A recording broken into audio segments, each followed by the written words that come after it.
AskReddit by Lunalia. What made you realize your girlfriend isn't the one for you? 6 months after I bought a house that she convinced me to buy, she quits her cushy WFH job, in the middle of the pandemic, to become an actress comic. In Central Ohio. Then she wanted an open relationship. Took some therapy to realize our core values don't match up. Then she found some guy, we broke up, and she's living with him now. All this after a pretty solid 9-year relationship.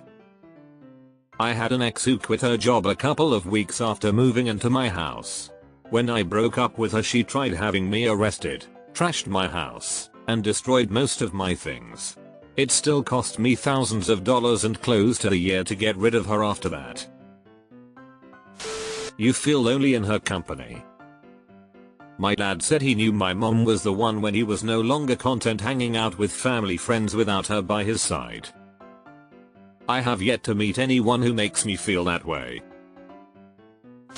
When she'd constantly flip-flop between me being the one and daydreaming about having children together to not showing any affection at all for days or weeks at a time. Emotional instability is a big turn off. My ex pulled this. Talked about a future and kids, then didn't know what she wanted, then did again. It was mentally draining. Then she dropped me by text with zero warning. In hindsight, it was a huge bullet dodged, as my current girlfriend has shown me what a healthy relationship should be like. She told me if I was sexier she would show me more affection.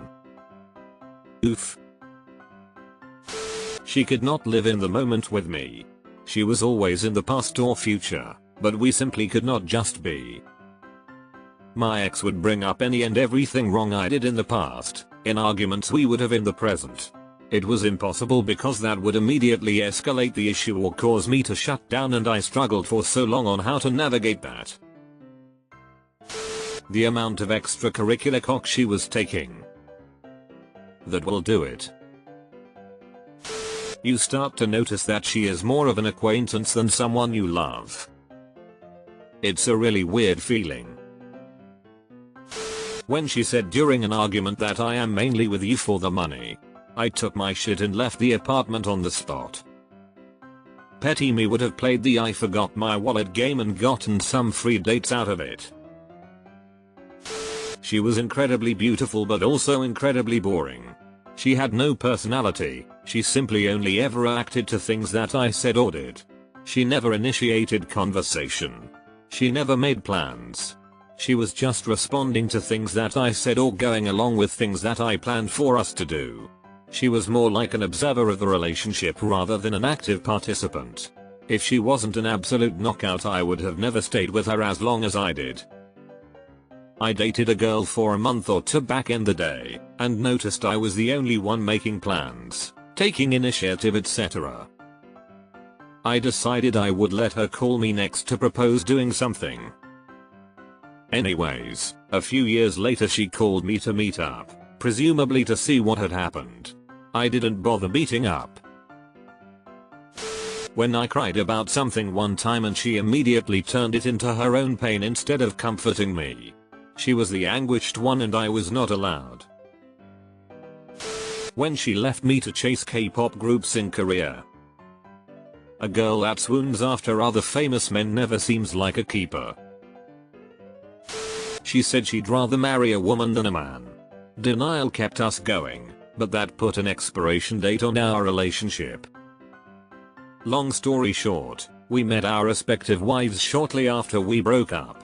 We helped set up the proposal, and my wife officiated their marriage in an impromptu ceremony in the woods, surrounded by a few close friends. I'm closer to her now as a friend than I ever was as a partner. Breaking up was the right call, and her wife is perfect for her. That's so cute, honestly, wow. Threatened to kill our son. That was the day the love died.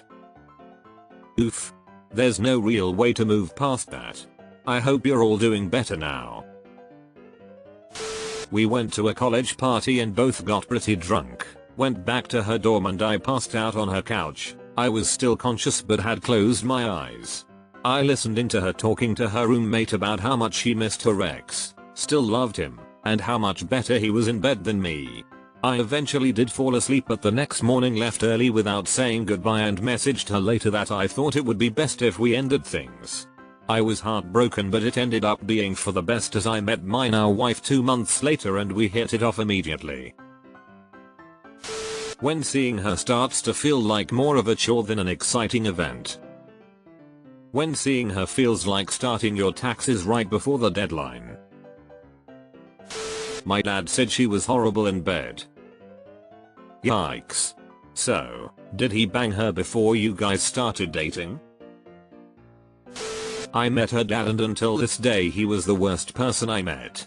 Afterwards I started seeing a lot of similarities and you know the rest. You know how you sometimes leave work after a long day and the thought of still having to meet friends that evening because you made plans weeks months ago is absolutely exhausting? That's how I often felt when I came home. I was finally able to unwind and then I was like, ugh, now I have to leave the house and meet her. I eventually realized that it probably wasn't a good sign if meeting your so feels more like a chore than something you look forward to. Yay, that was always it for me. Not just for meeting, but for calls, texts, emails. Just started to feel meh instead of excited or at least happy that the girlfriend was sending me something or wanting to do something together. At a good friend's wedding, during the vows the bride said she was marrying her best friend and when I looked at my then GF, I couldn't see that. Reading through these comments I think I've dated most of these people's exes. Jesus, there is a lot of common ground. Just how many people you dated? When she told me she was 7 weeks pregnant. I've been working in another state for 11 months. You missed the second coming. Figured out she hardly showered. Did you find out by smell? All the things she said, running through my head. Running through my head, running through my head. Lack of consideration and communication. I was always an option, never a priority. Didn't communicate what she wanted. Deleted.